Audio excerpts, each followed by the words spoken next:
Welcome to the Cunningham Piano Show podcast, where we explore the world of pianos and the people behind them. I'm your host, Hugh Sung, and in this episode, we have a master jazz pianist and educator, Mr. Dave Frank. Or I should actually call you Dr. Dave Frank. Is that right?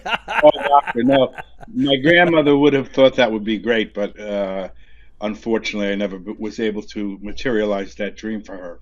Oh, wonderful. Well, listen, welcome to the show. We are so excited because you're actually coming to Cunningham Piano Cherry Hill on Sunday, July 21st to give a workshop on jazz improvisation. And this is what one of the things that you're best known for, teaching ordinary mere mortal pianists how to become improvisational masters like you. I was talking with Rich right before we started shooting this episode, and he was telling me an amazing story of how you came and did a workshop a couple years back, and you know, at the end of the workshop, you had all of these pianists who had never improvised in their life. You had them improvising and playing licks and just doing incredible things. And in fact, we're going to talk a little bit more about you. You actually are the author of one of the best-selling books on the subject, Joy of Improv, published by Hal Leonard, and as well as Breakthrough to Improv with the same publisher, Hal Leonard. So this is coming up on Sunday, July 21st, 3 o'clock at our 3 o'clock in the afternoon at the Cunningham Piano Cherry Hill Showroom. But before we dive too much into you, I want to give everybody a little taste of your playing. We got a little clip of you playing something called Bugs Bunny Burner, and I was wondering if you could help explain what is Burner jazz. I've never heard of that before. Okay, so burner refers to the speed at which you're playing. So there are many different styles of jazz piano, and a ballad would be one style, which would be slow. And then you could have like a medium tempo, medium swing, which would be a little bit of juice, a little swinging, and then you could move that all the way up to what we call a burner. And that's burner is that usually, fastest? yeah, burner is the fastest tempo. So that burners usually start at about 200 on the metronome. Cool. Wow. And Well, then yeah, depending on the pianist, it can go as high as even 350. So that's what a burner is. Let's burning. Let's rev up the engine. Let's get the gas pedal going, and let's hear you burn through some Bugs Bunny. How about that? Burn through Bugs Bunny. Perfect.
I think there's a line in a Jim Carrey movie where he goes, "Smoking."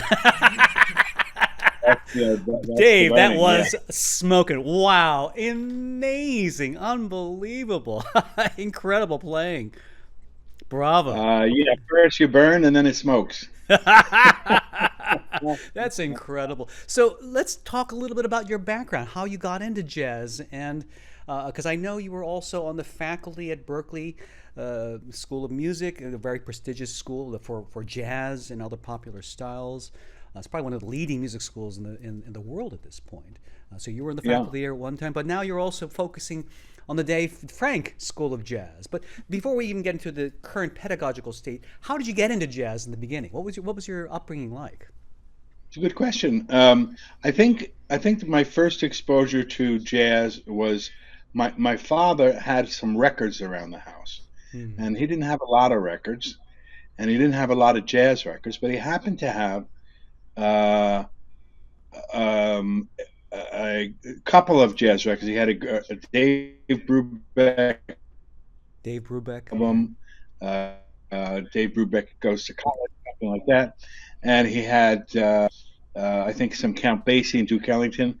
So I think my very first exposure to jazz was just going through my dad's collection and listening to this music that as soon as I put it on, I was just captivated.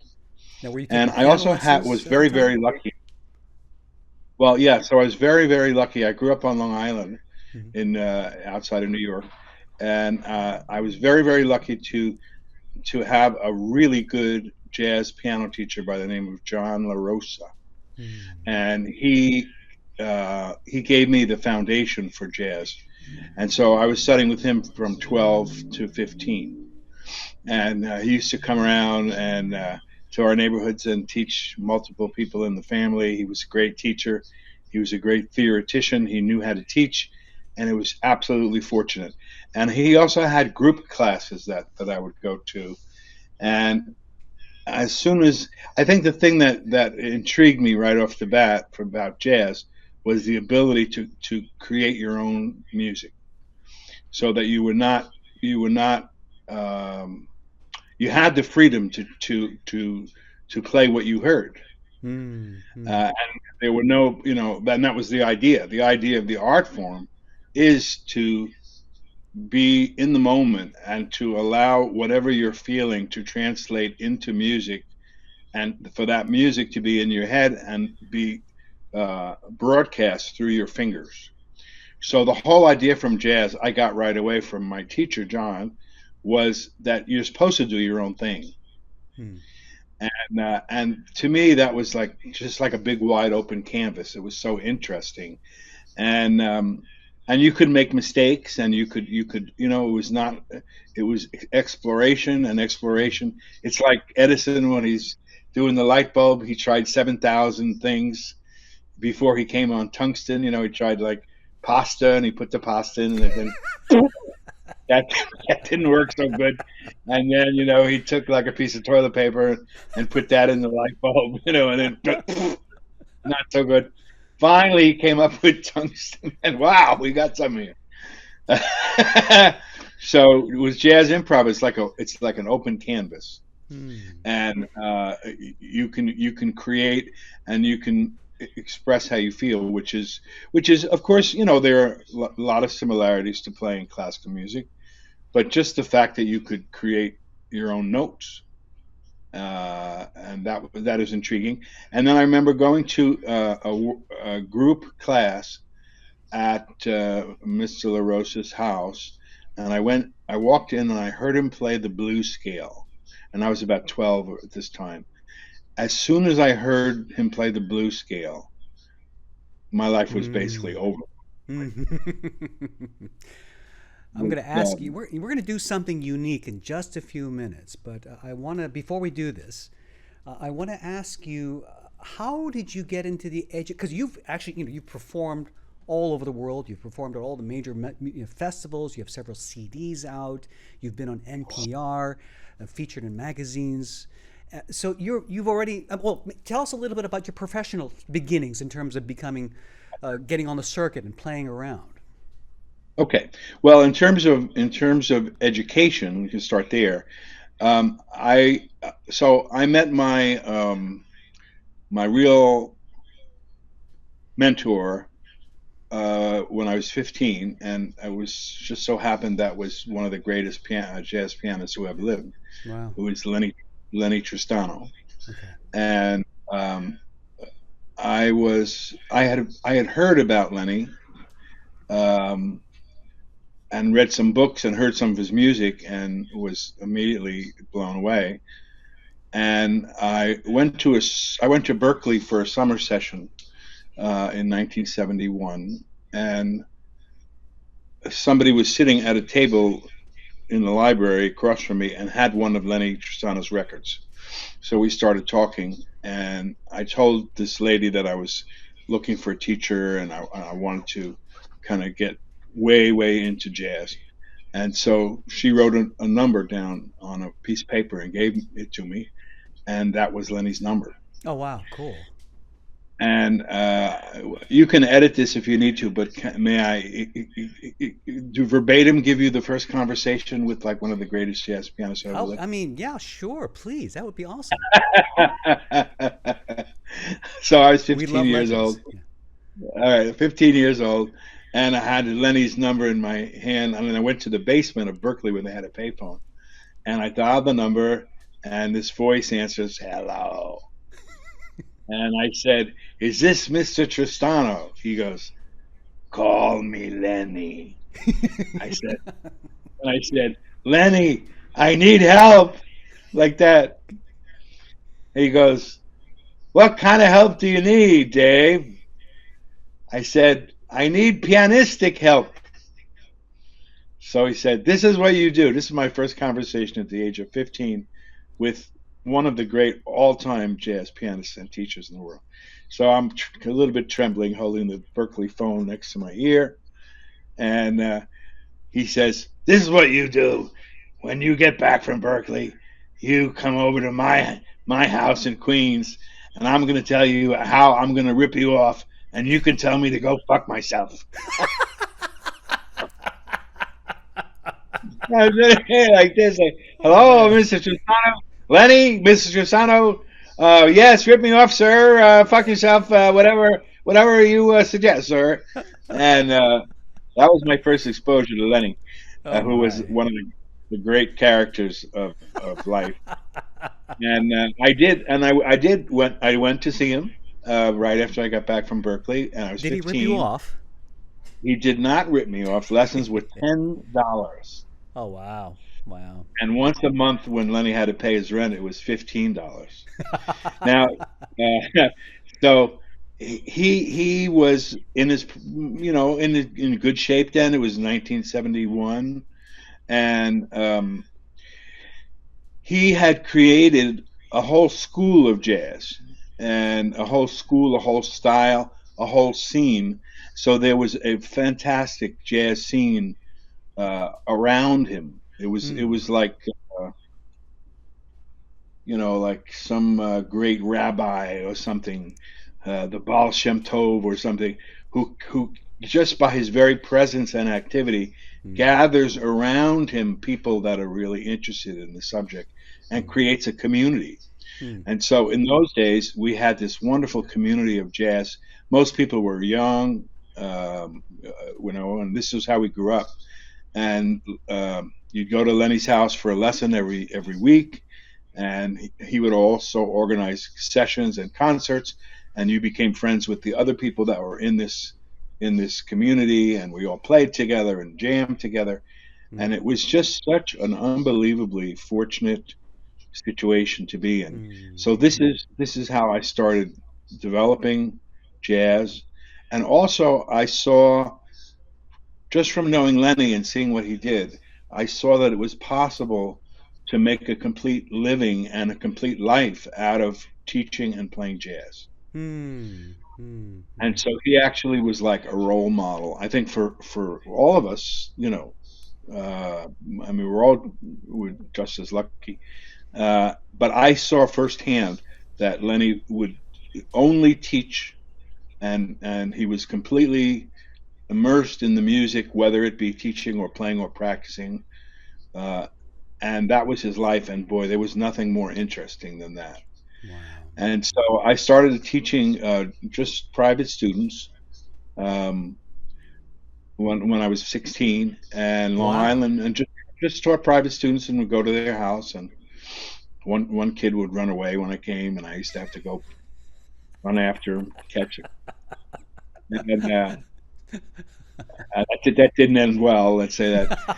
Uh, so so I just began to develop a private practice of teaching, and I Mm-hmm. had a studio in my folks' home Mm-hmm. downstairs, and they actually hired an acoustical expert to come in, and they built a door like it was from Fort Knox, Oh, like this wow. wide, kind of stuff Wow. on the ceiling, because they would hear me playing weird chords all day. And I came up once, and my mom was crying.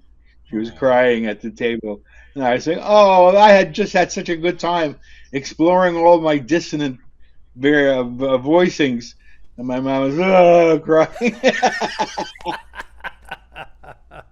So she had an acoustical expert come in, and so I could have this one room in a beautiful house on Long Island, and teach and practice and do whatever I want to do there.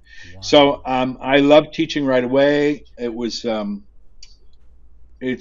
I love it to this day. I've been teaching 7 days a week, jazz piano lessons uh, for 52 years now. Wow. And Wow. the field of jazz teaching has completely changed with the era of technology that we're in. Sure. Sure. So about maybe 5 to 7 years ago, Mm-hmm. the video technology became good. And so Skype and eventually Zoom and the other platforms, they became stable and you could use them. Mm-hmm. And something about the video platforms was totally conducive to teaching piano, Mm-hmm. because the piano has a high visual element, Yeah. and it's the vision of the key. So the visual element plays a strong role in learning to play, and that translated perfectly to the visual medium. So that started, and now for most of us that are in the field, we're teaching people. I mean, I teach people literally all over the world, Wow. and That's incredible. uh, Thanks to it's an technology, right? amazing, Yeah. amazing. What's that? Thanks to technology, and you were. It sounds like you were doing the online Skype lessons right before the pandemic hit. Is that right? Oh yeah, even before that. It was a couple of years. Mm-hmm. As soon as Skype was only available as a audio platform for a while, Mm-hmm. Mm-hmm. and I was using it for that too, and it worked. But then when the video really came on, that was Yeah. amazing. And then Wow. I could see that if I'm teaching a guy literally in Nigeria, I Sure. can see his cat come in the room before he does. And That's so hey, cool. hey, Toby, your cat just came in. Your cat just came in the room. That's interesting. So Oh, your lessons were live. You did the live lessons. I was yes. I was teaching online for about 9 years through a program called Uh-huh. Artist Works, and ours was what we called a what did they call it? The video lesson. It was kind of a video exchange where Uh-huh. the Yes. students would pre-record their videos, upload Right. them, and then I would record a video to answer their video with another video. So it wasn't live.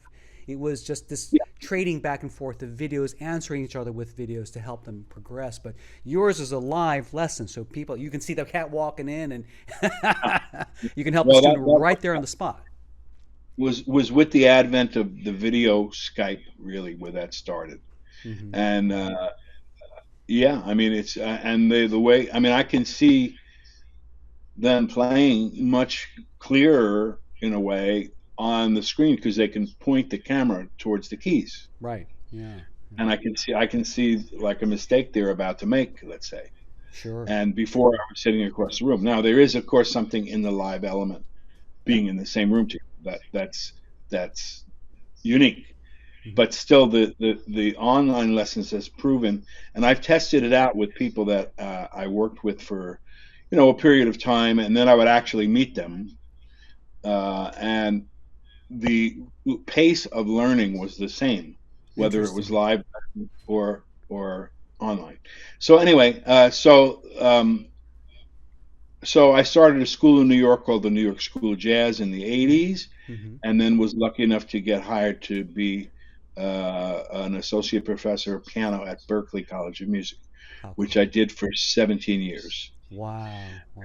Wow. Uh, that was, again, a great experience. Berkeley's a great place, very It is. serious, Yeah. great people, great teachers, real serious vibe. And certainly at that time, still to some degree, but less now. But at that time when I was there, it was really heavily oriented towards jazz. Mm-hmm. Mm-hmm. So I got a chance to work with people from all over the world there, Oh, neat. and that was just great. And left Berkeley in 2005, started my own school in New York City, which I ran for about 5 years, Mm-hmm. and then the technology came. So now I can teach in my pajamas and shoot from the neck up, shoot from the neck up, and teach somebody in Zimbabwe. That is Uh, so cool. Wow. well, And so, yeah. it's very cool. And so It's you're fun. that's what you're doing now. And so people can take Seven lessons days a from you week. Yeah, right now, 7 days. They can either come to you. You do still do in-person lessons too, right? I actually don't. Oh, interesting. I Okay, actually so you switch completely to that was the online lessons, huh? pandemic. Yeah. That was the pandemic. Before the pandemic, it was a combination. So Interesting. people would come to my studio in New York City, Yeah. or they would do an online thing. Yeah. And the day that the pandemic hit, it went to all online, Yeah. and everybody liked it, and people preferred it. And so now people don't give a second thought to online learning. And I I also love doing it that way. That's great. It certainly So gives you the freedom. Yeah. Mm-hmm. Mm-hmm. yeah, it gives Here's a you the freedom to you can wear whatever you want. Here's a question for you. I know one of the questions. Here's one of the questions that would come up from other teachers who were thinking about teaching online. They would be concerned about the quality of sound. Especially coming from students who may not have professional microphones. Like you or I might have. Has that ever been an issue? Let's say a student only has a laptop or a phone. They don't have anything else in terms of recording equipment. Does the sound quality affect the quality of the lesson? Well, I would say no, not usually. I mean, there are times where, there are times when you'll have a connection, almost like in the early days of TV or even telephones. Occasionally you'll get a connection that will be a little spotty or staticky or Sure. something Mm-hmm. like that. Mm-hmm. But that's really gone now. It's really more or less 100% reliable. Yeah. The sound is very good. I don't find any problem with it. I mean, obviously, if you're in the same room with somebody, there's going to be an element of, presence and aliveness in that situation. That's different. But I don't think it's any problem to do it online. The sound quality is good, and you can hear nuances very well, and I just don't. There's no problem with it really. All right. I think it's time to do something very, very special. Again, you're Okay, coming to Cunningham Piano on Sunday, July 21st, 3 o'clock p.m. for a special improv class, in an improv workshop, teaching people how to improvise jazz. And I thought, you know what? yeah, let me interrupt you. Yeah. There's two things. One is going to be a solo concert from 3 to 4, Oh, cool. Okay. and then we'll do an interactive class that'll be at least 2 hours long. Oh, nice. And depending on who's there and what their interests are, it will be, I want to go and teach people how to improvise and help them improve their improvisation. So it has to do with presenting concepts Hmm. that will help people to access their creativity. Well, improvisation, I mean, coming from a classical background, this is probably one of the most intimidating things because, as classical musicians, we're trained on technique and reading and very kind of structured ways of playing the piano that's completely dependent on what's printed on the page. We're really generally not taught how to just make up our own notes. If anything, if we start making up notes in the middle of somebody else's piece, we get criticized. Like, how dare you add those notes? It wasn't printed that way. It's like, so we're punished. Did not speak of that. Yet these classical composers were some of the greatest improvisers of all. Beethoven was a great True, improviser. that's true. Chopin, Mozart, they all imagine? improvised. Yeah. Oh, can you imagine? Liszt and Bach. Yeah. Could you imagine going to a performance and hearing Bach and then hearing him improvise? Oh my God! Yeah. It's an interesting phenomenon, because to me, the most frightening thing in the world would be to have to go on stage and remember 30,000 notes. See, for classical musicians, that's what we're trained to do. Right. So I want to do something. So I'm very relaxed getting on stage and improvising, but if I had to play written music, I would be a wreck. Isn't it interesting? So let's do this. I want to see if we can do a sample lesson. All right. Listen, you have your keyboard there, and I'm going to bring my wife in. This is Madalena Danila. She's going to come take my place, and she's going to be the guinea pig. She's a phenomenal classical pianist, but she's never improvised. So I want to see what you can do with my wife there. Okay, let's switch over to the piano view over here. Hi. Hi, nice to meet you. Let me correct Hugh just a little bit there. Okay. I have You're had not his wife? improvised. I'm sorry. You're not his wife? Hey, wait a minute. Okay, moving on. In the past, I would say 2-3 years, I've started to give much more thought on improvising, and I actually have forced myself, and also my teachers that I had at Temple University have encouraged me to do that, and especially with discovering, like you were just talking about earlier, about Mozart being a phenomenal improviser, Liszt, right, or Bach, and it's the whole concept that has changed completely for me. And I started to delve a little bit into the improvisation field, but to like you said, to have those concepts to allow me to express the creativity, that is something that I do not have, and I would like to do something about it. And in terms of, when I have to improvise, I really spend a lot of time making sure that I got it right, so that I kind of rehearse the improvisation or whatever, adding things on embellishments, or and then I go on stage and I have it written. But it's much more than that. It's still like playing what is written, right? So I get it. Yeah. Can I ask you, just tell me first again, what is your name? Mudda. You can call me Mudda, because our duo is called Mudda and Hugh. It's better like this, yeah. Mudda, like that? Yes. Mudda? Yes. Okay. Oh, but that's a fantastic jazz name you got there. Okay. He's a By the way, Mudda. I'm a big fan of your video that you just played. I love the Peanuts characters and Bugs Bunny, and we just shot an episode of our podcast, the Mudda and Hugh Piano Duo podcast, where we commented on all cartoons that feature piano as instrument. It's hilarious. Yeah. Right, and that was the strategy of Carl Stalling and the amazing people that did music for cartoons. Mm-hmm. They wanted to introduce kids to the classics and the great works of piano, and boy, they sure did. And when we were kids, those videos, we would just love them. We never think about really what we were listening to, but they got that great music out to the world, plus all the great cartoons. It was phenomenal. Okay.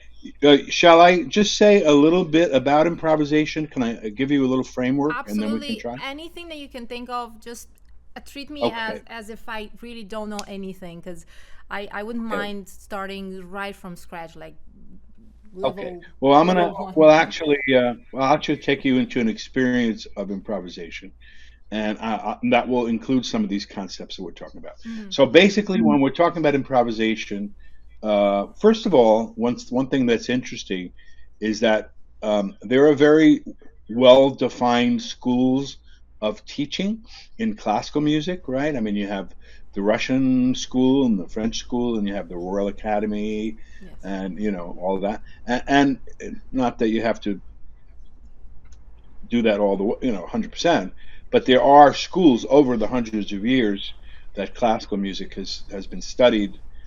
Uh, there are schools that have been proven to work and that provide a step by step way of learning. Right. In jazz, there really isn't anything like that. Everyone who teaches jazz teaches it differently. And that's one of the interesting things about jazz. Oh, it's also one of the interesting things about being a jazz teacher is that you're really free to develop a curriculum of your own. And I think that's what most people that like myself do. And probably we use the things that our teachers have given us that have helped, plus whatever experience and intuition we can get through years of study and practice in the field and teaching people. So to me, there are basically two parts to the field of improvisation. It's like a V. One part of the V we can call musical elements. Okay, musical elements are the specific musical chords and scales and arpeggios and chromatics and voicings, the nuts and bolts of what you're going to use to create something. So everyone who's improvising music is using it's usually a chord progression, but it could be something like a mode, or it could be a vamp, or many different things you can improvise with. You can improvise free too, which is another whole thing. But there are going to be elements, musical elements, that you're going to use, and that you want to know what they are in any situation. So that would be the tools that you have to build something.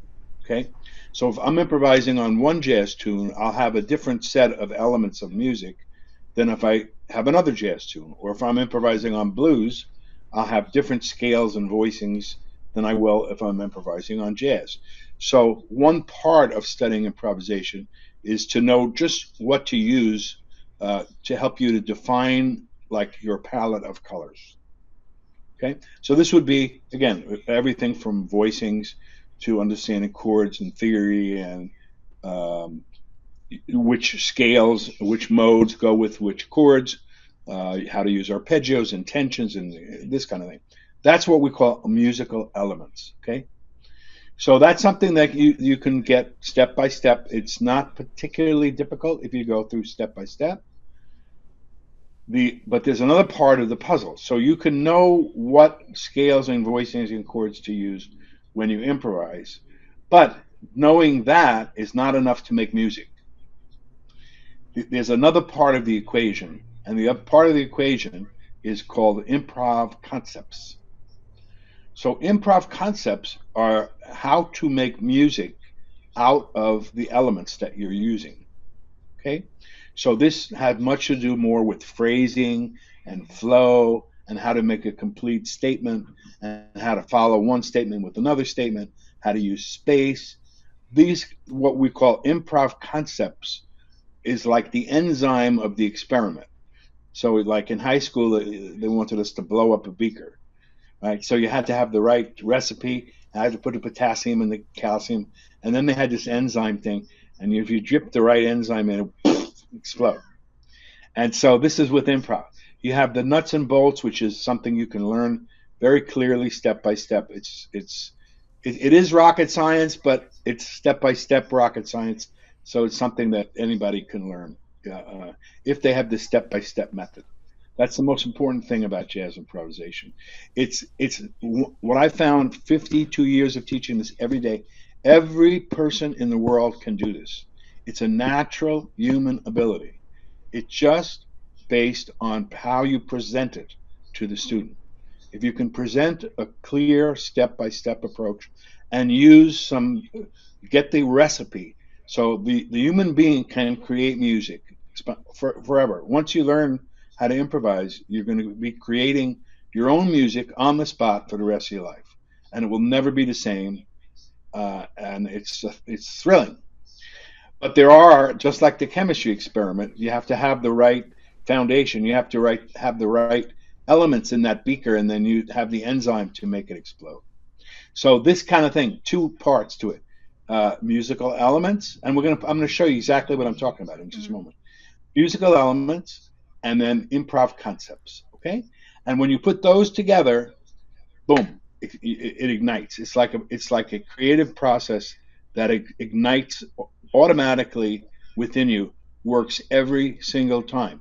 Now, some people might have more of a natural aptitude for various reasons, but I'm on the soapbox to say that everybody can become a good jazz improviser, and it's just a question of presenting it to a student in a step-by-step way that will be clear and add up, and having the right pieces of the chemical equation so that it explodes. That's what you want to do. Now, in the first maybe 50 or 75 years of jazz piano, it was generally thought that it was something that you either had or didn't have. Like you could either do it or you couldn't do it, or some people could just do it and they, came out of their mama swinging and that was it.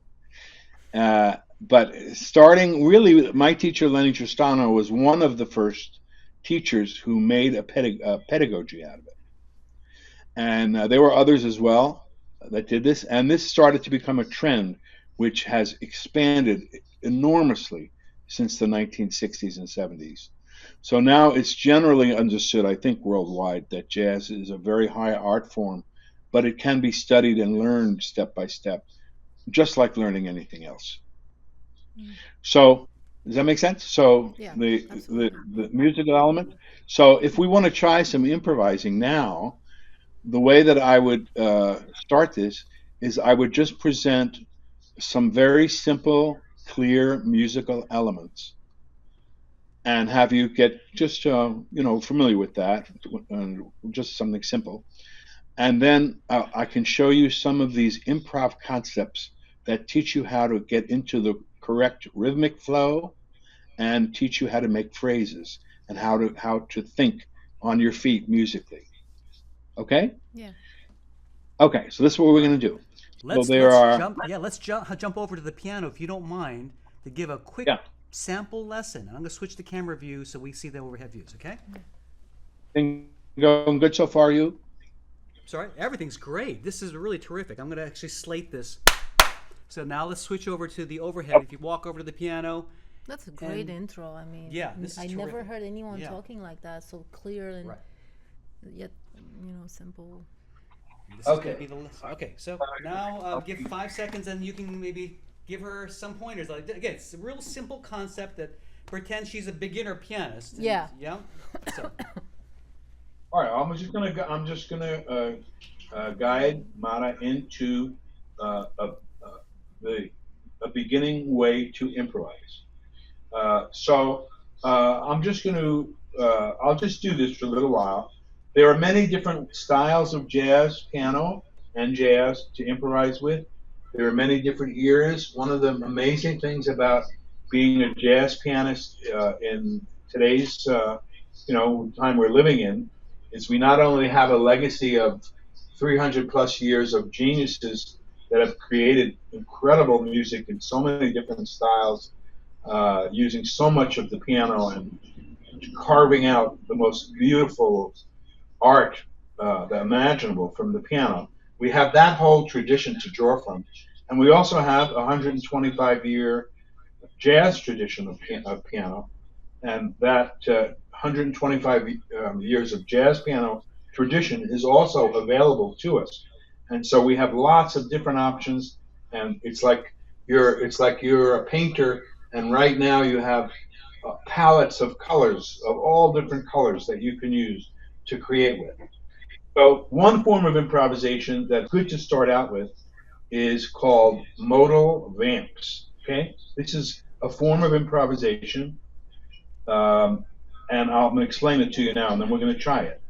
Okay, so the modal vamp improvisation is based on a repetitive pattern in the left hand. I'm going to make this real simple just for now. We're just going to go like this. Okay, so this is what we call a drone. Right. This is also similar to some forms of Eastern music, like Indian music, other cultural music that uses mode and drones. Certainly, the tradition of improvisation in classical Indian music uses drones. And there's whenever you see, go out to either a restaurant, Indian restaurant, or go to Carnegie Hall and see one of the great Ravi Shankar type of people. There's always one, it seemed to me, poor person that would just be there for 3 hours going like this. Yeah. And on top of this, Ravi Shankar would be blowing the most incredible Indian raga lines that you could ever hear. So when we do this on piano, so a very, very simple vamp would be F, C, F. Okay? Right. 1, 2, 3, 4. 1. I'll just take this on with you, and then I'll have you try it. Now, in the right hand, so this is one basic musical element. It's a left hand drone. It's very important when you start improvising to limit the elements, because then you can maximize your focus on the creative concepts. So with the right hand, we're going to be improvising on a mode. And the mode we're going to improvise on is an F mixolydian. So an F mixolydian is a B flat scale starting and ending on F.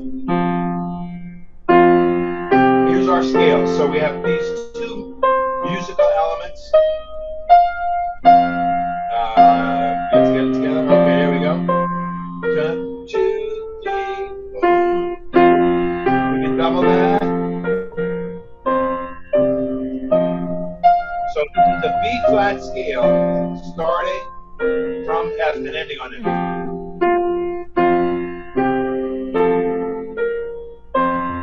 Now, one thing about modal improvisation is that every mode has a mood. So a mode is a mood. A little hard to play and talk at the same time, but it's fun to try. So this mood here is kind of like a very relaxed kind of mood. I would say it has a kind of a hopeful sound to it. It's very light. There are also modes that are very dark, and you would oftentimes mix them. So the first thing you can do if you want to try to improvise is to try to get this thing going in the left hand and just play the scale, this F mixolydian scale, in quarter notes up and down against the mode to start with. So this, we're getting the lay of the land of the elements that we're going to be using. And if you listen to classical Indian music, you'll hear a lot of this kind of thing, where you'll usually start with the drone, and then the sitarist will start playing around with the raga of that moment. So in jazz piano, we can do the same thing. So can we try this? Yeah. Okay, just take it really slow. Is to do it really slow, and the other thing is to use limited elements. Good, and so you want to the pulse that you're playing. Pulse is part of the awareness. That's it. Great. How it has, right? It's really pleasant, this particular mode. The Grateful Dead used it all the time when they were improvising. And other as well. The improvisation is much sharper. They use this mode pretty much. So this is a very hopeful, kind of mystical sound. Okay. All right, now, that feels good. Okay. Okay, now we're going to go step by step into the pool. So the first thing we're going to do to alter this is we're not going to just simply go up and down the scale. We're going to go up and down the scale in quarter notes, but change directions at your whim. So we just want you to see what your mind is hearing. So here I'm going to play the scale. I'm going to keep it as a scale, but I'm going to allow myself to go up and down. All right. I'm going to just listen to what my ear is telling me to do without worrying about whether it's right or wrong. And so I'm just going to run the scale in different directions, all in quarter notes, only the notes of the scale, and just try to feel a little bit loose with it. Okay? Let's try this.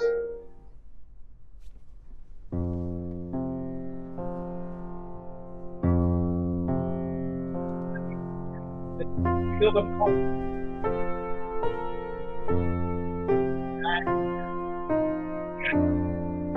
That's it. There you go, beautiful.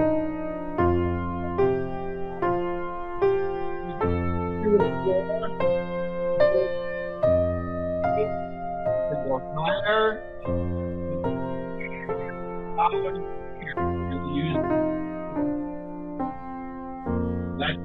That's great. Beautiful.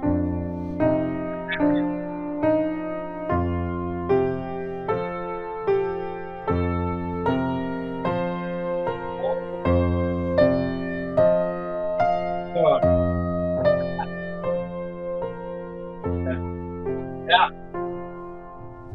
How does that feel? That's great.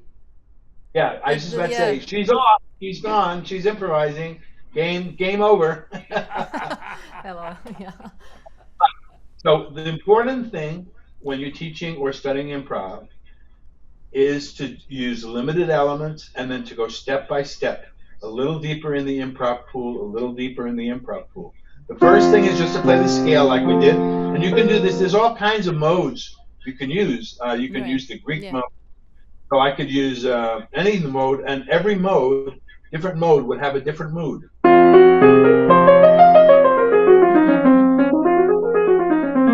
then you would improvise with that mode, and it would be a whole different ballgame in terms of the feeling. Okay? So the first thing is just to change directions on the limited elements. The second thing, which I'm going to go to now, is the concept of creating a phrase. So when we're improvising and playing melodies, improv lines, the most important thing always is to create a complete musical sentence with whatever you're going to do. You can make a short sentence, you can make a long sentence. There's something about thinking about intending to make sentences with these elements. So the elements was the first part of the V. Now we're talking about the improv concepts. So the first primary improv concept is to create a complete phrase. Now we're going to do that. I'll demonstrate some of this just with quarter notes, just with the notes of the scale, with the drone. We're going to keep everything simple, but we just want you to think now about creating a simple phrase. And when you end that phrase, you're going to hold the last note and let it ring. Okay? And I'll demonstrate some of this. So it's just simple. Anything that you can. One thing that a lot of people find helps when they start this is to sing along, hum along with what they're doing. That's optional. If you find that's helpful, that's great. If you find that's distracting or something, you don't have to do that. It's up to you. So I'm just going to think now about creating quarter note phrases and making a phrase and holding the last note. Now, when I hold the last note of the phrase, I listen to the ring. The ring of the note is incorporated into the creativity. So I'm thinking about making a melody. I'm also thinking about using the ring of the phrase and listening to the ring. The drone's going to keep going no matter who wins Thursday's debate. The drone's going to keep going just the way it is. And in the right hand, I'm thinking phrase. So very important to start with short phrases. Just think of creating a phrase. You can sing along with it if you want to. And the last note holds, all quarter notes. If I hold the ring of the last note of the phrase, I will know when to start the next phrase. I don't have to think about it. The ring of the last note of the phrase is going to tell me exactly where to start the next phrase. Okay? So this is a great sense of intuition that you develop quickly with improvisation. Ultimately, it's all about intuition, but you have to understand the elements and the concepts to uncover that intuition. So I'm going to just try this and I'll shut up. Watch. Now listen to the ring. Now it's telling me to play again. I'm just going to let myself explore simple melodies. And the thing is, when I finish my phrase, I can ask myself, did that sound like a complete musical sentence? And you intuitively, everyone will intuitively know if it does. It just feels a certain way, just like you're speaking a language. And if you say, Juan voy a la biblioteca, you're learning Spanish, that's a complete phrase. It sounds like a complete phrase. It conveys a complete idea. That's what we want to do with every phrase. Watch. I can use leaps a little bit. I can go upwards. I can use steps and leaps. I'm only choosing from scale notes right now. There's the end of my phrase. It feels right. I sit on it, and I just let it ring. I listen to the ring, and the ring is going to tell me, now, start again. Then I'm going to go where my ear tells me, and just let it flow naturally. It comes, the music will be given to you. You don't have to try. If you have these concepts and the rhythm and the pulse, the improv is going to show up on its own. Okay, let's try this. Yeah. Relax. Tuning in.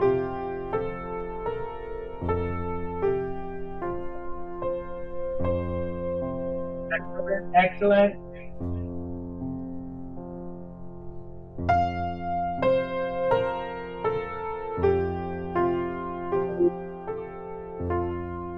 Perfect. Take your time, no rush. Use the space.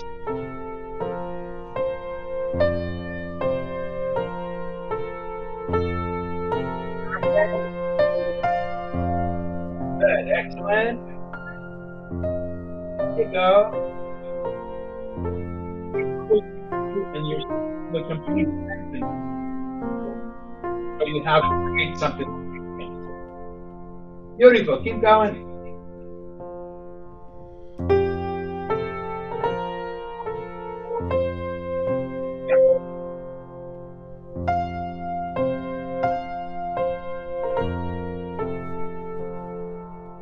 Good.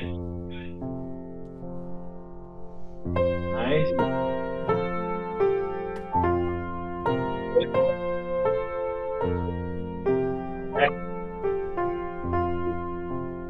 A lot of times that was good. Now, how did that feel right there? That's good. Yeah, it's a little bit hard because in the same while playing, there are a lot of micro ideas that are popping into my head. It's hard to follow one. Just follow one. Make sure that I don't stumble upon the other ones. I mean, like you said, it just creates ideas and over ideas upon ideas. It's just hard to keep with one. It's a one. bit easier to do this right now because now we're going to add some eighth notes into it. Okay. So if we add eighth notes, first we can just add some eighth notes wherever you like in the midst of the quarter notes, and this will create some more rhythm. I think when you get into the eighth note flow, which is what we're going to do now, I think it'll have a little more kind of momentum and internal. It'll keep your interest a little more, and I think there'll be less intrusive kind of things. But that's a good sign that you're getting that because it's your musical background, and we're allowing that to percolate in there, right? So over time, whatever you've done musically is going to be something that you can use also in an improvisatory way. So I'll show you doing the eighth notes now really steps it up a little bit.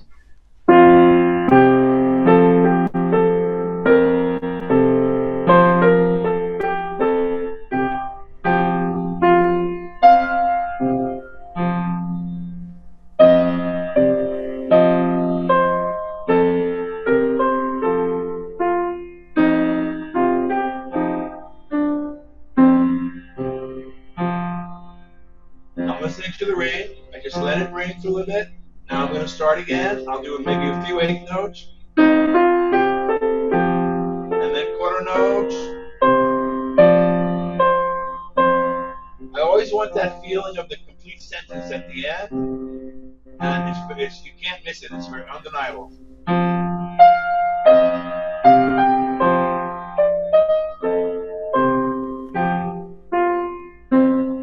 Okay. So you see how this is using both the musical elements and the improv concepts. This is what makes the whole thing work. Okay, try it. Try using some eighth notes. Here and there. Sorry.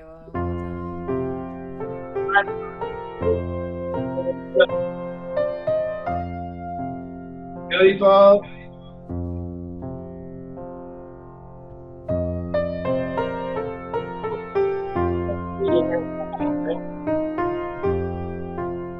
Yeah.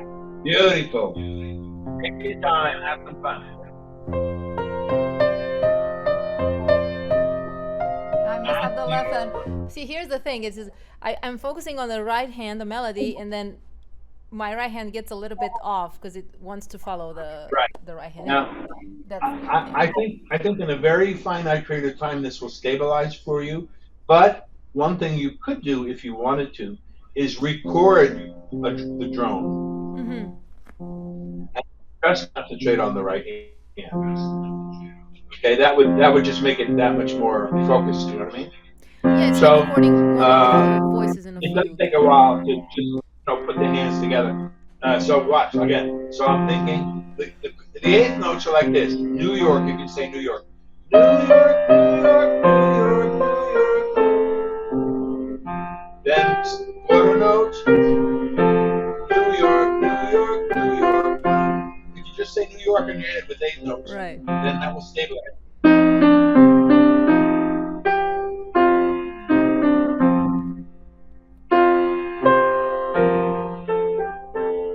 Okay, let's try that. Right. This kind of thing.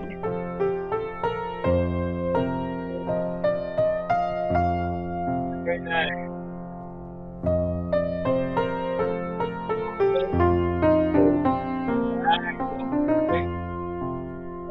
Excellent. Yeah.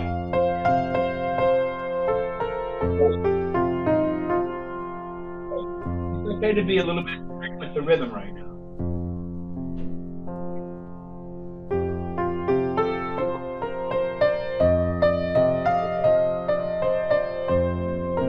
That's good. Beautiful, beautiful. How did that feel? Oh yeah. Yeah, much better focus. Yeah, that's Let's true. go one step further in the pool, and then we'll stop for a second. All right. Now, so far, that's great. You're a natural improviser.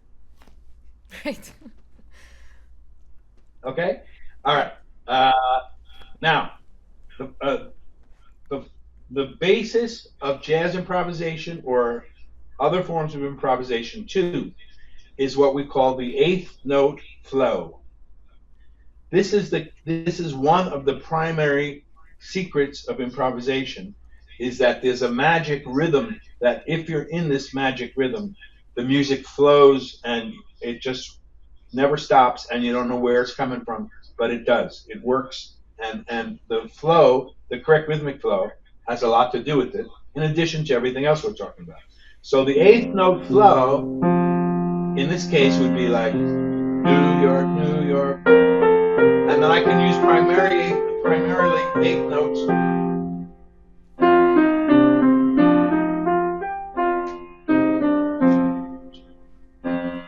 So then I could always use quarter notes or half notes or whatever I want. But once I get this eighth note flow, it's okay to focus on that mostly, because this gives the music an authentic sound.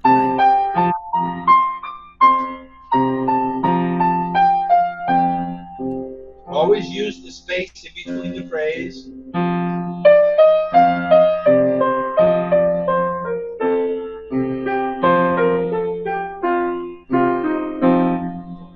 One, two, three. New York, New York, New York, New York.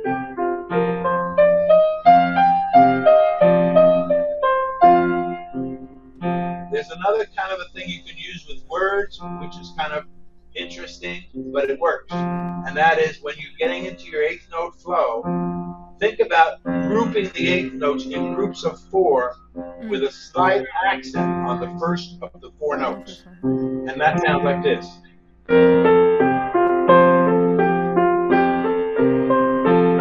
This helps it to flow. And you can use the phrase, slice of pizza. Slice of pizza, slice of pizza, and pie at the end. This is a way to access this improv zone. Slice of, a little accent on the word slice, just naturally, and the pie at the end. Watch. Slice of pizza, slice of pizza, slice of pizza pie. After you do this for a while, you can stop doing it, but it does something that helps at the beginning. You can substitute different words if you like. Slice of pizza, 1, 2, 3, 4, 1, 2, 3, 4, 1. Great jazz improvisers were always primarily centered in this eighth note flow, and the group of 4 helps it to move. Some are long. A short phrase is 1 to 2 measures of no breath on the eighth note flow. So a short phrase is, okay, and you can practice just doing short phrases for a while. A medium length is 2 to 4 measures, like this.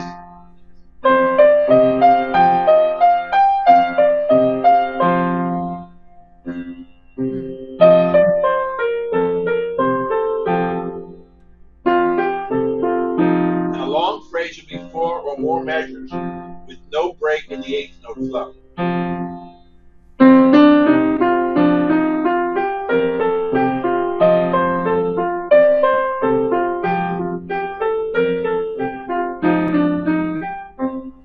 And you can feel free to practice each of those lengths differently and separately, and then put them together. So anyway, let's try a little bit with the eighth note flow. Yeah. This all makes sense, okay? Yeah. Great.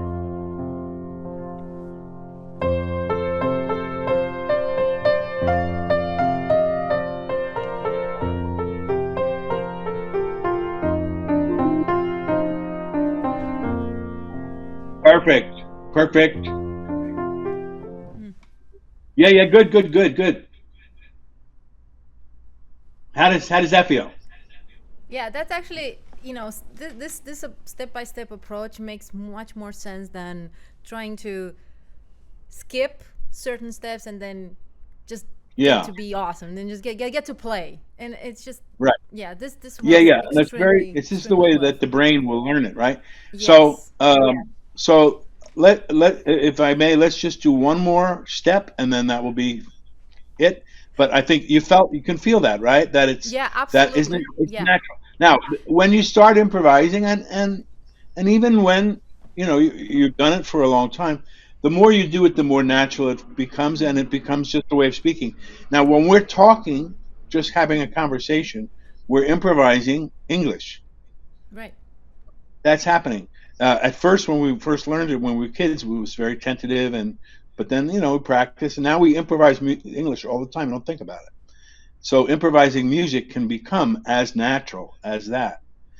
But the step-by-step thing is the most important thing. This is how the brain learns, that we're actually accessing a different part of the brain with improvisation, and that's why it's so compelling, and it has a groove to it as well. So it has a mood, it has a feeling to it, it has the rhythm that moves you, it has creativity where you can create whatever you want, but you have certain guidelines that help the process. So the last one I'll just introduce is we're going to change the scale. Okay, so we'll use the Phrygian mode this time, which would be a D flat scale, starting and ending on F. Right. So it's a D flat like D flat major scale, starting and ending on F. Yeah. That's it. Thank you. Right. So a lot of times when we do this type of modal improvisation, we want to have a contrast. So you might start with this kind of really pleasant and kind of peaceful kind of vibration. Of course, we can make the left hand more complicated.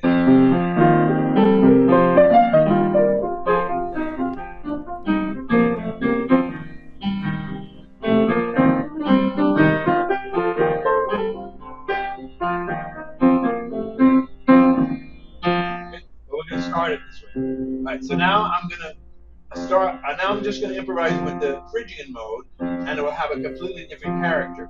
But we use all the same concepts. So the thing is, when you learn about improv concepts, those do not change based on what you're doing. The musical elements will change. So if I'm playing a blues blues improvisation, the improv concepts are the same as if I'm doing jazz improvisation. Create an eighth note flow, create a complete sentence, hold the last note at the end, let it ring, let yourself explore. Now, it's natural when you start improvising, there'll be a little bit of tentativeness with it. You were doing great with it right there. It's just a little bit of like you going out on the ice in Minnesota, like at the end of March. And like you might hear like a crack. It's a little bit tentative, but that's cool. It's fine to be that way, and you were, sometimes you don't exactly know where to go next because you don't know where you're going to go next. But if you just allow yourself to be in the process, it will resolve itself more often than not. And the more experience you get, the better. So it's okay to be a little tentative. Sometimes you get halfway through an improvised line, and you're like, where is this going? And so there'll be a little bit of like, a little bit of tightrope walking feeling. But that's okay. Usually it will resolve itself if you understand these concepts.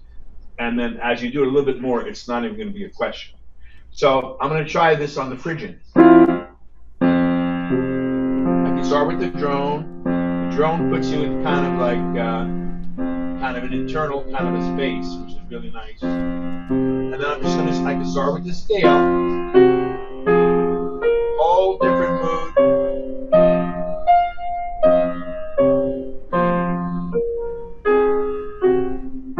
Okay, there's my mode now.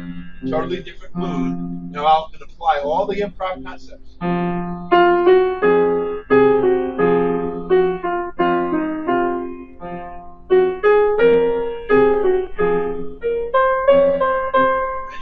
Your mind and your feelings are going to know most of the time what wants to come next. Yeah.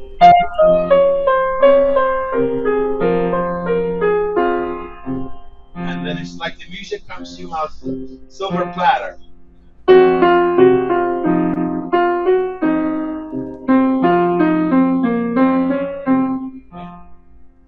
Okay, let's try a little bit of that. Now, if you try a different mode, you'll very likely get different types of ideas too, because a dark mode might lend itself to longer phrases or different types of leaps and steps and things like that.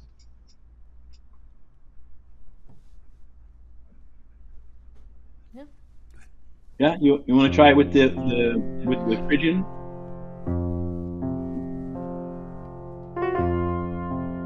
There you go. Go for it.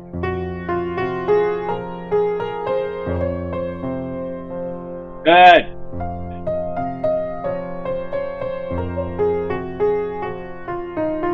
There you go. See how you did the mode? You created like a slide feeling. Like you want to, right? That's No, great. Keep going. That sounded great. That just happened. That was beautiful. Whatever I was. Reminds me of Keith Jarrett's La Scala concert. For some reason, I have that in my ears. Well, Keith played in this style. He was one of the, he was really one of the people who popularized and invented this style with the Cologne concerts and others. And there were other teachers that Lenny did a lot of modal music that was fantastic. But Keith was the guy who really rocketed this kind of music. When he came out with his improvised concerts, and he would get into this drone. I used to see him, and he might take a drone and play the same drone for 15 minutes, and every phrase in the right hand was a complete surprise and interesting, and he can just drag it out to like 15, 20 minutes on one little pattern or mode, and you would be captivated with every phrase. And so, yeah, Keith was very big. And, Chick Corea, the modern jazz pianist, kind of did this kind of thing. But Keith, I think, was the number one always. And Keith is the number one in everything. Okay. So try a little. I'm going to wrap this up. Let's just try a little more Phrygian, and I'm going to show you how to put it all together. Right.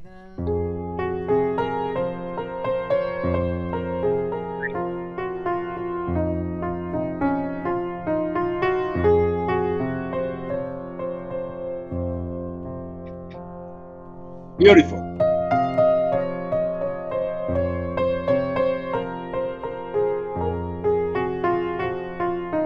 It's a whole different type of thing you're expressing now. Just, whatever. There you go. Go for it.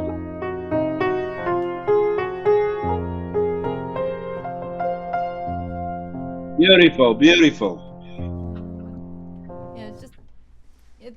It's cool, it's cool. Once you, at least I know I have I'd say minimum amount of elements, and I can go with those. Yeah, just right, exactly. That's the best approach. Yeah. I'm going to do one more thing, and then we can sign off. Thank you very much for guinea pigging. Oh, for me it's great. I mean, I've taken a lot of interest into that, but I've got books and a lot of course books on improvisation. It's a little bit tedious, but like this kind of verbalized step-by-step approach, this is the best that works for me, and I guess for everyone. Right? So what I'd like to do is maybe give her the last concept, and then I want to jump in and just do a closing segment with you, if that's okay. Okay. All right. So, okay, great. So, yeah, but by the way, you did great. Your ear was guiding you beautifully, and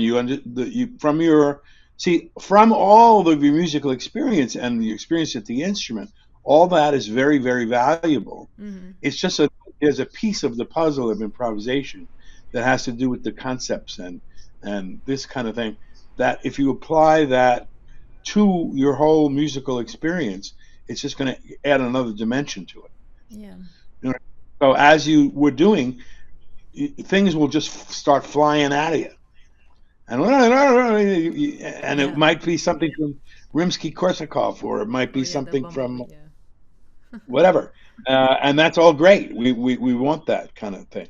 So anyway, here, let me just give you a template for modal improvisation. This is an actual exercise you can do that incorporates all this stuff, and I think you'll enjoy it. So what we'll do is we're going to create anytime you improvise, you have a template or a foundation. In many cases, it's going to be a jazz tune. So you'll improvise on Beautiful Love or I Got Rhythm or whatever it is. It's a series of chords that are very specific. And you'll improvise on that. In modal music, we improvise on a drone and modes. So what I'm going to do is I'm just going to start a little modal improvisation, do for a little bit. And we're going to start with the drone. I'm going to improvise a little melody, which you can actually write if you want to. You can write a little 4 to 8 bar melody on this as a jumping off point. And then I'm going to improvise for a while on the F Mixolydian, which has a really nice, open, pleasant sound. And then I'm going to switch when there's a little guy and a little lady who lives in your head, who's the improv lady. And the improv lady knows exactly what to do at all times. And you'll feel this working, and it has to do with understanding the concepts. So I'm just going to improvise on the F Mixolydian, and then when my guy says switch, I'm going to switch to the Phrygian, and that will create a whole nother mood. And then after a little while, I'll switch back to the first one, the Mixolydian, and then I'll play my melody, and then out. So that's the whole thing. Takes about a minute, anywhere from 1 to 2 minutes, and it's just a way that you can when people start creating and using musical imagination and creativity, it is also helpful to have a clear canvas to paint on. Right. You know what I mean? So in this case, this could be a little structure, and you can use any modes you want. You can switch this off. You can do any left hand under the sun. You can switch left hands. You can switch keys. It's just infinite times infinite. So I'll just do this basic thing and just put together what we were working on today. Let's see. Maybe I'll just make it a little fancier in the left hand. So I'll just get my drone going. Now I'm just going to start some simple ideas using the F mixolydian. Here's like a melody. So let's say this is the melody.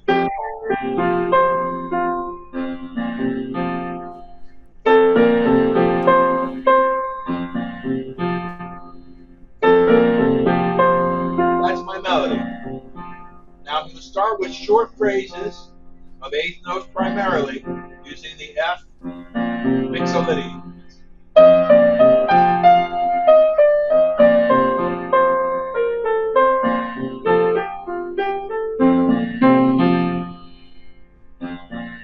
Sometimes I just let the drone run.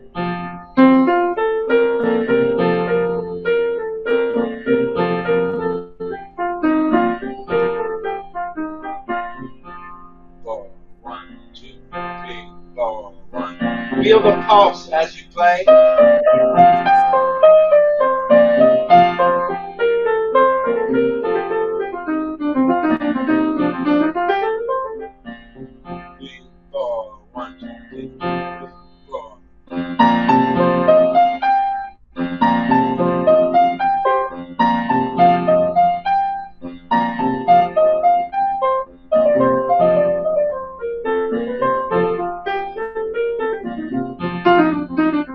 Maybe I'll go into 16th notes. That's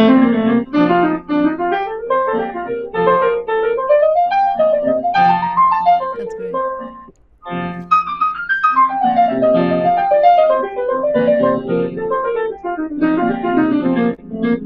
I cheat a little bit and add some extra notes there.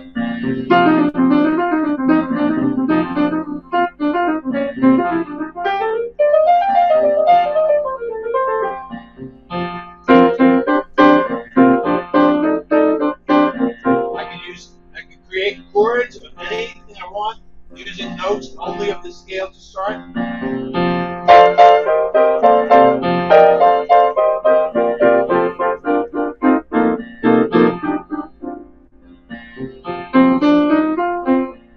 Now I'm getting the message. Let's change modes. And my whole way of playing changes naturally based on the mode. I'm always trying to create the eighth note flow and create that complete phrase and hold the last note and let it ring.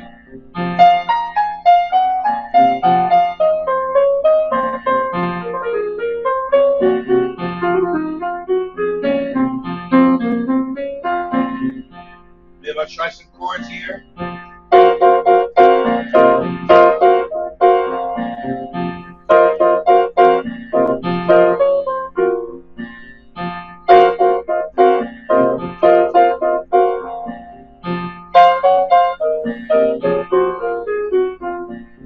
Now I'll go back to my first one.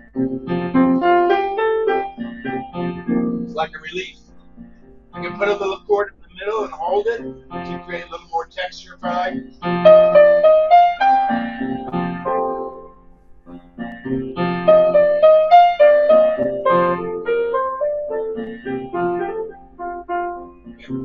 I forgot what the melody was already. We started with, but it was something like play my melody, whatever that was. And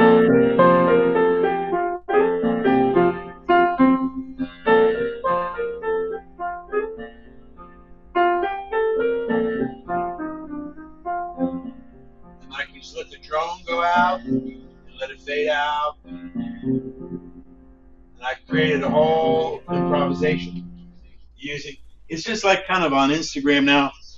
Every other post on Instagram is, here is this fantastic chocolate mocha pudding using only 3 ingredients. Yeah. You've seen that, right? It's everywhere. This is like, All the yeah. yeah, everywhere. So now we've created this whole beautiful improvisation using 3 elements: mode and 2 different scales. Dave, this is amazing. I'm watching Madalena just blossom and just this incredible simple. I mean, and you're just a master of breaking these concepts down into simple ways that unlock a person's creativity. I've never heard her so creative, literally. You know Exactly. when she's kind of done the classical improvisation, she's like analyzing things. It's a torture for her to think about that. Here, you've given her just this really nice sandbox to play in, and just things just flow. I mean, this, I'm thinking about how healing this is for Very so many amazing. people that you teach music in a way that's. I was actually thinking the word healing. It's very healing to let your creativity out instead of like squeezing it in these predetermined channels that don't always fit. Well, I mean, there's just different ways of different modes of playing and different. Yeah. I mean, one's not better than another, but it is something different. The improv, to understand to unlock the improvisation, and there is a flow of music that every person can tune into, and for every person it will be different. But the principles to get there are the same. No one knows how it works. No one knows exactly how it happens, but you can create the conditions where all of a sudden, for the rest of your life, you can be a transmitter and a receiver of your own original flow of music, and it's just tremendous. That's incredible. Dave, can you share? This was an amazing taste of what it's like to work with you online, and I just see the effect of this. Incredible. Tell folks where they can find you and where they can access and what kind of resources you provide. Because I know you have, of course, the Hal Leonard book, right? The Hal Leonard book, The Joy of Improv, and Breakthrough to Improv. You can buy those books. But what are some other resources that you provide? I have a ton. Okay, so first of all, this is the Joy of Improv books. This is a complete course for the foundation of improvising, for jazz improvising. What we just did is modal improvising. Mm-hmm. For jazz improvising, there are lots of different musical elements that you have, like chord changes and voicings and lots of things. And this Joy of Improv is an actual curriculum of 52 lessons. Wow. You can get that on Amazon for not much, and there's 2 volumes. Okay. Over the years, I have a library on YouTube of 61 full-length improv masterclasses. Wow. And they're all free, and you can watch them 3 a.m. in your feety pajamas if you want. And this archive on YouTube, you can find it just under my name, Dave Frank, or you can go to my website, davefrankjazz.com. And it will have almost all of them in chronological order. There are some master classes that are a lot of them that are about styles of so-and-so. So there's an Art Tatum class, there's an Oscar Peterson class, where I kind of pick apart all of the many of the stylistic elements that they use, and demonstrate how they're organizing their music to the best of my ability. So there's 61 of those, and then some classes are about how to do things. And like there's a walking baseline clinic takes you through the whole entire subject from soup to nuts. And there are classes on beginning improvisation. There's a class on modal improvisation. What we just did, you can find online under beginning improvisation using modal vamps. Mm-hmm. So there are all these 61 classes, and they're all way too long, and you can enjoy them anytime. Now, what I've been doing lately is I've been doing a Saturday online jazz school where we meet on Zoom every week from 2 to 4 Eastern time, and students come from different planets, basically. Different planets. And An intergalactic jazz school. That's awesome. The different planets, and we have like a jazz hangout every Saturday, and I teach a lot of these things that we're talking about, and we actually listen to records of Oscar Peterson and Bud Powell and Lenny Tristano, and we kind of analyze what they're doing, how are they creating what they're doing. So this costs 5 big bananas, and it's located at Zoom 579-664-6371 every Saturday. Right now, not sure exactly how this long will be going on. It should go on for a little longer at least. I've been doing this for about a year. So on Vimeo, if you're interested, there's a catalog of about 40 2-hour improv classes. All you just type in my name or maybe Dave Frank School of Jazz or something like that, and there will be 40 2-hour sessions that we've recorded over the last year, and people are asking millions of questions and covers incredible number of subjects. So you can access that. That's all free. Wow.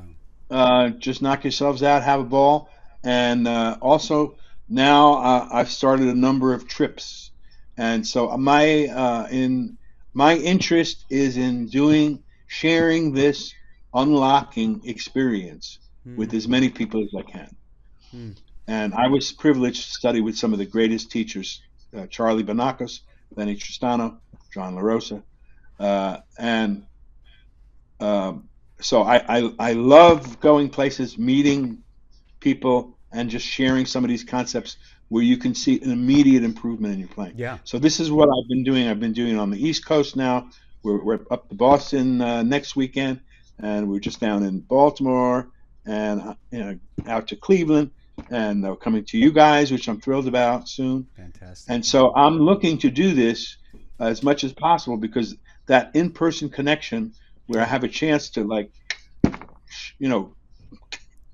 transmit this improv thing, it's just fantastic. So I'm open. Anybody out there that has any kind of venue, college, I'll pitch myself for once. Sure.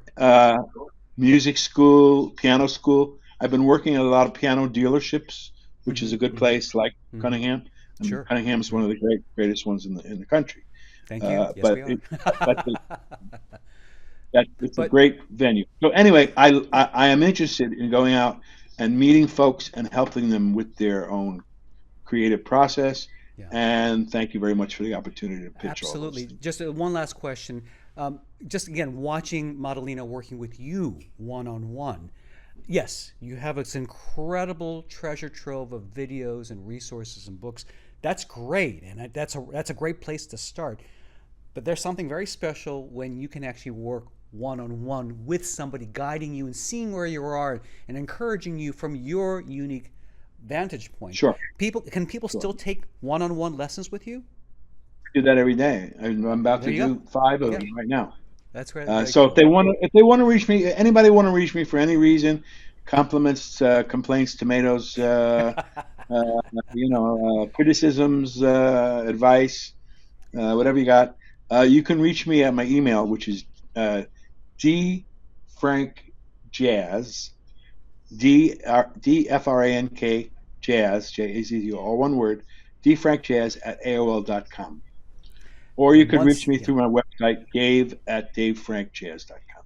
Wonderful. And don't forget, Dave is coming to Cunningham Piano's Cherry Hill Showroom on Sunday, July 21st, 3 o'clock p.m. He's starting with a show, a performance, and then this improv workshop. Dave, we are so excited. I'm even more excited now after seeing what the magic that you do with your teaching. Can't wait to have you here. We thank you so much. Well, you guys at Cunningham, first of all, run one of the greatest operations there is. And I have had a great good fortune to work with you and Rich and other people. And we have done some amazing things over the years, one of which was an afternoon with Pat Martino. And had a whole afternoon that at Cunningham Piano in Germantown when it was there. And Pat spent the whole day with us and was amazingly forthcoming about his career, and he gave everybody thousands of Zen koans they can spend the rest of their life trying to figure out. And if you're interested in that, and also you can see the Cunningham store and it really has the greatest selection of pianos, and the people are superb. I can't say enough about it. It's really, they're also really interested in music. They're interested in musicians. They're interested in teachers. It's an amazing resource that you have for music, for culture, for commerce, everything. I encourage people to take advantage of it as much as you can. Anybody that wants to buy any type of piano or rent or whatever, these are the guys to talk to. And it's like you're on our sales floor. yeah, You're hired.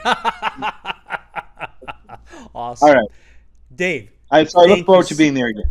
Absolutely. Thank you so much. We're looking forward to having you. And we're going to have you back on the show. I think something tells me Anytime, we need buddy. to have you back on a regular basis. All right? Anytime. Listen, I'm interested in doing this. I love it. I should say blessings and keep swinging. Absolutely. So, listen, for the Cunningham Piano Show, I'm Hugh Sung. Thanks so much for being here, Dave, and for watching. And we'll see you all next time. All right.